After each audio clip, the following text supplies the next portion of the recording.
제가 오늘 주보에 이 내용을 실어드렸습니다. 송영희라는 크리스찬 시인이 있습니다. 그녀는 장애인입니다. 중증 뇌성마비로 태어날 때부터 그랬습니다. 그 출산을 돕던 의사가 어린아이 뇌를 집게로 너무 세게 눌러서 태어나면서부터 그녀는 중증 뇌성마비의 장애로 태어나게 되었습니다. 그녀의 집안은 가난했습니다. 그래서 옳은 치료도 못 받았습니다. 학교는 가보지도 못했고요. 7살 때까지 꼼짝 못하고 누워 있었습니다. 숟가락을 처음 자기 손으로 쥐었던 것이 10살 때였습니다. 그녀에게 희망은 없었습니다. 모든 것이 절망이었습니다.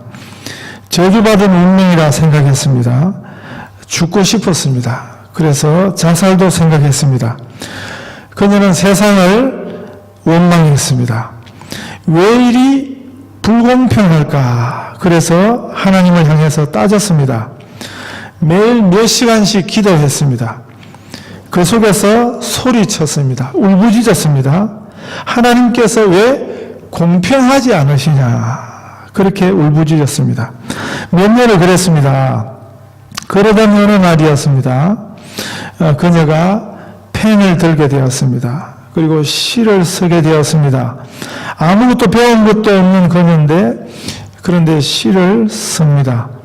뒤틀리는 몸을 움켜쥐고서요. 한참의 시간이 지났습니다. 그 완성된 시에 제목을 붙입니다. 그 시가 나라는 제목의 시였습니다.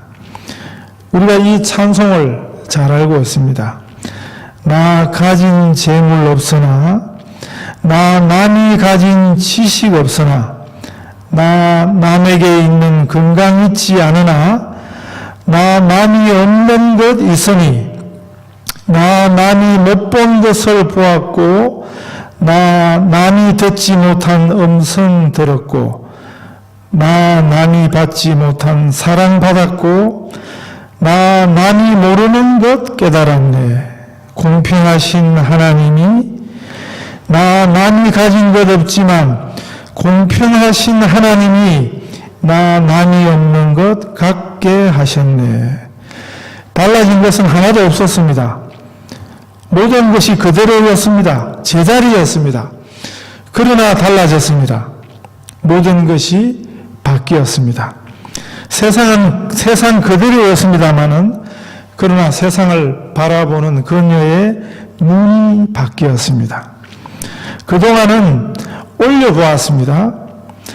그때 그녀는 한없이 작았습니다. 그러다가 내려보았습니다. 그때 그녀는 한없이 컸습니다. 감사가 싹 텄습니다. 살아있다는 것만으로도. 그래서 그녀가 세상으로 나오게 되었습니다. 휠체어를 타고서요, 뒤틀리는 입으로 희망을 말하게 되었습니다. 어제 저녁에 제가 이 송영희 시인이 그 열린음악회 그 현장에 나와서 그날 스페셜로 장애인들을 위한 400만 명, 한국에 장애인들이 400만 명이래요. 그 400만 명 장애인들을 위한 열린음악회에 나와서 이 나라고 하는 자기의 이 시를 직접 그 읽는 장면을 봤습니다. 몇 년 전 장면인데, 그런데 뭐 얼마나 힘들게 우리는 그냥 금방 읽어 내려갈 수 있는 거지만 이 내용을 얼마나 힘들게 읽는지 몰랐습니다. 그러나 그 입으로 그 진심으로 그 희망을 말할 때 수많은 사람들이 감동을 하고 용기를 얻는 것을 봤습니다. 이 송영희 시인은 1500회 넘는 강연을 했습니다. 뒤틀리는 손으로 시를 썼습니다. 그리고 24권의 책을 내었습니다. 그녀의 시가 찬송이 되었습니다. 100여 곡의 찬송이 나왔습니다. 그 후로 몸은 더 나빠졌습니다. 말도 못하고 글도 못합니다. 10년째 그러고 있습니다. 그러나 그녀는 포기하지 않습니다. 지금을 감사하다고 그렇게 고백합니다. 그리스도인은 다르게 표현하면 가치가 전도된 사람들입니다. 예수님 안에서 하나님의 안목으로 이 세상을 보고 이 삶을 보니까 그래서 우리의 세계관이 바뀐 것입니다. 인생관이 바뀐 것입니다. 우리의 가치관이 바뀐 것입니다. 똑같은 세상인데 하나님 없는 세상과 하나님 있는 세상이 그렇게 다른 것입니다. 오늘 본문은 요셉이 종으로 노예로 이 애굽이라는 나라에 이집트에 팔려가게 된 이야기로 시작되고 있습니다. 요셉은 누구보다도 사랑받던 아들이었습니다. 그 아버지가 12아들들 중에 가장 사랑하던, 가장 이뻐하고 가장 신뢰하던 아들이 요셉이었습니다. 그런데 그 사랑받던 아들이 졸지에 남의 노예가 된 것입니다. 충분히 절망할 만할 수 있는 사건이거든요. 그 자리에서 절망한다고 누가 탓하지도 않았을 것입니다. 그런데 성경에는 요셉이 신세 한탄한 이야기가 없습니다. 그 당시 요셉이 겨우 17살짜리 소년에 불과했습니다. 무엇이 아버지에게서 끊쳐져서 종으로 노예로 팔려간 이 요셉을 이토록 씩씩하게 만들었을까요? 그 성경은 이미 앞장이 되어 있습니다. 하나님이 요셉에게 주신 그 꿈, 하나님이 요셉에게 주신 그 비전, 그건 계시의 말씀이었습니다. 요셉은 그 어려움 가운데서도 하나님이 자기에게 주신 그 꿈이, 그 비전이 반드시 이루어질 것을 믿었던 것입니다. 그래서 요셉은 하나님이 자신에게 주신 그 말씀을 꼭 붙들고 살았던 것입니다. 노예로 살 때도 마찬가지였습니다. 겨우 10대 소년이었는데 그 나이에 감당하기에는 너무나 가혹한 일들이요, 딱 한 번만 있었던 게 아니에요. 그런 일들이 계속되고 있습니다. 요셉이 뭘 대단히 잘못해서 그랬던 것이 아니었습니다. 아니요, 오히려 요셉이 바로 살수록 그런 고난이 찾아왔습니다. 이쯤 되면 우리 같으면 어떻게 했겠습니까? 신앙생활을 시작했다가도 그만두는 분들이 참 많습니다. 해보니까 어렵거든요. 하나님을 온전히 믿고 사는 것이 결코 쉽지 않거든요. 그러나 여러분, 아무리 어려워도 해야 하는 일이 있습니다. 그리고 좋은 일을 하는 것은, 옳은 일을 하는 것은 그건 다 어려운 것입니다. 어려움이 오히려 자극이 되실 수 있기를 바랍니다. 어려움 앞에 주저앉지 마시고 어려움이 있을 때 더 도전이 되시기를 바랍니다. 요셉은 어떤 어려움 앞에서도 그 어려움이 어려울수록 더 단단히 하나님을 붙들었습니다. 그러면 되는 것입니다. 이것이 신앙생활의 간단한 원리입니다. 어려울 때 더 하나님을 부여잡는 것입니다. 하나님을 우리 삶의 최대 가치로, 절대 가치로 삼는 것입니다. 그런데 만약에 하나님이란 분이 절대 가치가 아니라고 생각해 보십시오. 그러면 믿을 수 없는 존재를 온전히 믿은 것인데, 그러면 그 믿음은 오히려 허망함을 가져다 줄 것입니다. 온전한 믿음의 대상이 될 수 없는 것을 믿으면 그 믿음은 언젠가는 무너지는 것입니다. 열심히 믿은 만큼 더 실망하게 될 것입니다. 요셉이 애굽 종으로 팔려갔던 그 주인이 요셉을 누가 샀느냐 하면 그 당시 애굽 왕 바로의 경호실장이었습니다. 보디발이라는 경호실장이었습니다. 요셉이 그 시대 최고 권력자 중에 한 사람의 눈에 들었던 것입니다. 첫눈에만 들고 끝나지 않고 첫눈에 반했다가 그 다음에 실망만 주는 그런 관계와 만남들이 얼마나 많습니까? 그런데 요셉은 첫눈에 든 것, 그건 시작에 불과했습니다. 2절과 3절에 보면 여호와께서 요셉과 함께 하심으로 그가 형통한 자가 되어 그 주인 애굽 사람의 집에 있으니, 그 주인이 여호와께서 그와 함께 하심을 보며 또 여호와께서 그의 범사에 형통케 하심을 보았더라 그랬거든요. 어떤 주인이 어떤 사람이 필요해서 그 사람을 섰는데, 네, 서보니까 실망뿐이라면 어떻게 했습니까? 그런데 요셉을 돈 주고 산 그 주인이 그 요셉이 가져온 그 축복을 누리게 된 것입니다. 그래서 이 요셉을 주인이 그냥 자기 종으로, 노예로 부리지 않고 오늘 본문에 보시면 자기 집의 가정총무로 삼았다. 그 소유를 다 요셉에게 위임했다 그랬습니다. 요셉이 쉽게 말하면 총지배인이 된 것입니다. 그냥 한 사람 노예가 아니고 그 주인이 모든 것을 믿고 그에게 맡기는 그런 매니저가 된 것입니다. 그렇게 신뢰를 얻었습니다. 그런데 요셉은 일개의 미천한 노예에 불과한 자신을 그렇게 신임하고 믿어주는 그 주인을 믿었던 게 아니에요. 주인은 좋을 때는 좋았지만 결국 변합니다. 세상이 그런 것입니다. 사람들이 그런 것입니다. 요셉이 만약에 그 주인을 철석같이 믿었다면, 자신의 절대 신뢰, 절대 믿음의 대상으로 그 주인을 그렇게 붙들었다면 나중에 그 주인이 자신을 오해하고 감옥에 넣었을 때 엄청나게 실망하게 되었을 것입니다. 나한테 이럴 수 있냐 하고 그렇게 아마 절망하게 되었을 것입니다. 제가 전에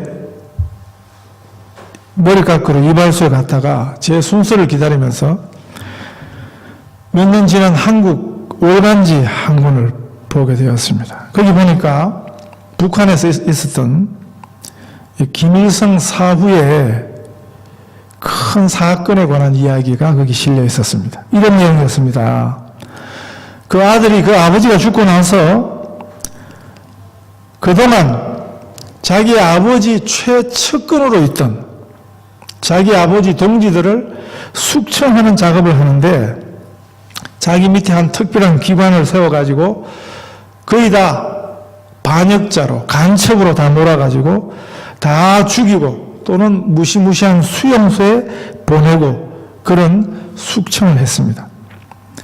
그런데 이 숙청 공작에 선두 지휘하는 이들이 조금 있다가 그 용도가 끝나고 되니까 본인들이 다시 그 죄목을 뒤집어 쓰고 자기들이 했던 것처럼 똑같이 당하게 된 이야기였습니다. 지금 이제 그 아들이 똑같이 하고 있지요. 자기 정적들을 제거하기 위해서 어떤 사람을 써서 그 사람들에게 칼자루를 쥐어줍니다. 그런데 그 사람들을 다 제거하고 나니까 그 칼자루를 쥐었던 사람들을 다시 폐기하고 숙청하는 일이 반복되는 것입니다. 믿을 수 없는 인간을 믿으면 이렇게 되는 것입니다. 인간은 절대 우리의 온전한 믿음의 대상이 될 수 없습니다. 요셉이 만약에 인간을, 자기를 신임해주는 그 보디바를 그렇게 믿었다면 그는 깊은 실망의 자리에 앉게 되었을 것입니다. 그러나 요셉은 인간을 믿지 아니했습니다. 요셉은 잘 될 때도 그랬고요. 그리고 또다시 모함을 받고 이번에 감옥에 떨어졌는데, 종살이로 팔려간 것도 억울한 일인데 잘못한 것이 하나도 없는데, 이 세상에서는 요셉이 그 주인의 아내가 노골적으로 유혹해 올 때 끝까지 피해서 나중에는 겉옷을 벗어내버리고 그 자리를 피해 나왔던 요셉을 이 세상은 어떻게 보겠습니까? 아마 멍청하다고 욕하지 않겠습니까? 오늘 세상 같으면 그러고도 남지 않겠습니까? 좋은 게 좋은가 아닌가 하고 그렇게 말하지 않겠습니까? 요셉은 그가 어떤 자리에 처지에 있더라도 하나님을 바라보았습니다. 그것이 요셉이 사는 길이었습니다. 요셉의 삶의 해법이었습니다. 이것이 믿음으로 사는 삶이었습니다. 우리들이 이 믿음의 안목으로 보면 모든 것이 달라져 보입니다. 형통이라는 말도 그렇습니다. 형통이라는 것이 무엇입니까? 앞길에 어려움이 없어지는 것이 형통이 아닙니다. 앞길에 어려움이 있을지라도 그 어려움을 극복하는 것이 형통입니다. 요셉이 노예로 팔려온 것이 그게 어떻게 형통이겠습니까? 하나님의 형통이라는 것은 이 세상의 출세 개념이 아닙니다. 하나님의 인도하심이 있는 길, 그것이 성경이 말하는 형통입니다. 그 길이 얼마나 어려워도 하나님께서 인도하시면 그것이 형통인 것입니다. 내가 어떤 환경에 처해 있는가, 내가 어떤 처지에 처해 있는가, 그게 중요한 것이 아니고 하나님이 나와 함께 하시느냐, 그게 제일 중요한 것입니다. 세상의 개념에서 보면 요셉의 삶은 결코 형통이 아니었습니다. 오히려 먹통이었겠죠. 그건 절대 형통이 될 수 없습니다. 막 그 주인에게 신임을 받게 된 요셉을 그냥 두지 않고 이번에는 유혹의 시험이 찾아왔습니다. 주인의 아내의 유혹이었습니다. 유혹은 사람들에게 항상 다르게 나타나는 것입니다. 성적인 욕구가 가장 왕성했을 때 10대 후반의 요셉에게 성적인 유혹이 찾아왔습니다. 7절에 보면 요셉이 유혹을 받습니다. 그 후에 그 주인의 아내가 요셉에게 눈짓하다가 동침하기를 청하니 이 주인의 아내가 노골적으로 유혹을 해왔습니다. 요셉은 그 가정의 종이었습니다. 요셉은 아버지를 떠나서 타향살이를 하고 있었습니다. 요셉은 외로웠을 것입니다. 요셉에게도 그리움이 있었을 것입니다. 그리고 요셉은 준수하였고 아담하였습니다. 요셉은 노예지만은 능력이 있었습니다. 그냥 능력이 있는 것이 아니고 탁월한 능력이었습니다. 그 탁월함은 그 주인도 보통 주인이 아닌데 그 시대 그 세상에서 몇 번째 가는 가장 성공하고 출세한 한 사람이 보디발이었습니다. 한국어로 말하면 지금은 대통령 경호실장이 누군지 몰라요. 저도 모르고 여러분 모르죠. 그러나 독재자의 경호실장은 그건 굉장한 것입니다. 요셉 시대의 이집트의 왕은 바로 왕은 태양의 아들로 불리웠습니다. 그 무덤들이 피라밋입니다.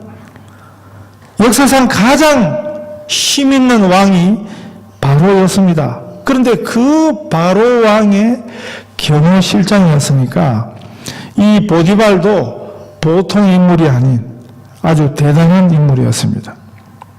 그런데 요셉은 그 보디발의 눈에도 탁월함으로 눈에 띄었습니다. 그래서 남부를 끝없는 보디발의 아내도 요셉의 매력에 끌리게 된 것입니다. 요셉이 거절하지 못할 줄 알고 요셉을 유혹했습니다.